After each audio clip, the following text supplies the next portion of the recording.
Iwan na natin yung tatay ko. Dito tayo kay Ate Mabel. Tingnan nyo naman ang dami niyang pagkain. Mga native o sampalok. Ano to suman, Ate Mabel? Pala. Sumang? Bigas. Sumang bigas. Sumang bigas si Ate Mabel dito. Manginginain tayo. Ay, si Ate Mabel, oh. Ang hasyendera ng tukod. Wala, vlog ko lang to. Si Ate Mabel ang may-ari ng mga lupa dito sa tukod. Siya yung nagpaayos sa akin ng transfer ng 2 hektar. Ang laki ng lupa nito eh. Mayaman to eh. Kapaampo na ako dito eh. Pero tingnan niya, napakasimple lang yan. Oh, ano to, Timabel? Inilalaga mo? Malunggay. Malunggay. Tapos, Malunggay daw. nalagyan ng tuyo? Alalan sa hog at sampulan daw. O, diba? Ang galing ni Ate Mabel. Ganyan yung ulam nila. Ilaga lang yung malunggay. Binisita ko lang yung lote ko dito sa tukod. Tapos sinigyan niya ako sa palo. Trabaho pa din tayo, syempre. Ayan. May dala akong mouse. Habang nagpapatabas tayo, gawin natin mga paperwork na dapat gawin. Ganun talaga pag solo mo yung buhay mo. Kailangan masipag ka.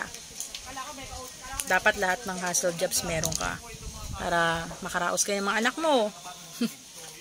Ang daming hanash. Masarap sa palo. Kaya mo tayo.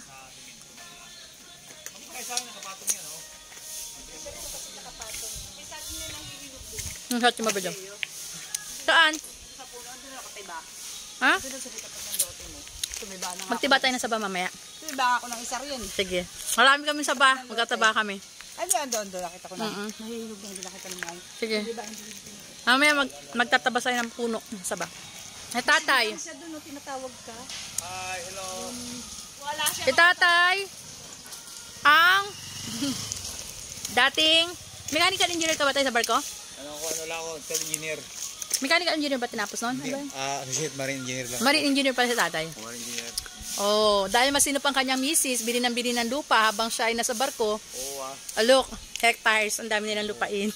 Tapos pagkabili, tinanim mo ng kahoy. Mahawag ganit tayo, no? Oo, para di masayang ang lupa. Naambunan pa ako ng lupain nila, di ba? Oo, kasi itong mahogany, ang tawag dyan, renewable resources tawag dyan. Doon, talino ng tatay. Ano ibig sabihin tayo nun?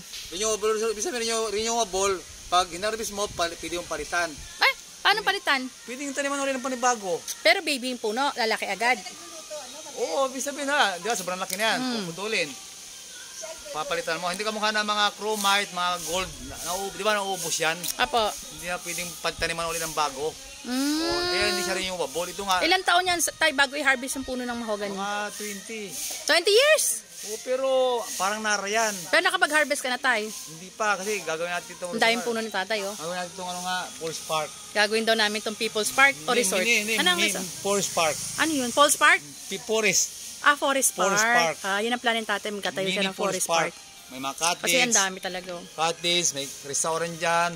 Diba? Sa baba may swimming pool na maliit. Tapos may karaoke. Mayaman ni tatay. Tapos may Christmas light sa gabi yan. Kaya ang masarap na kaibigan yung mga oldies eh, yung mga mas may edad sa'yo eh. Kasi mataas ang wisdom nitong mga to eh. Hindi, tsaka Pagdating sa hanap buhay, mahuhusay. Tsaka ano yan.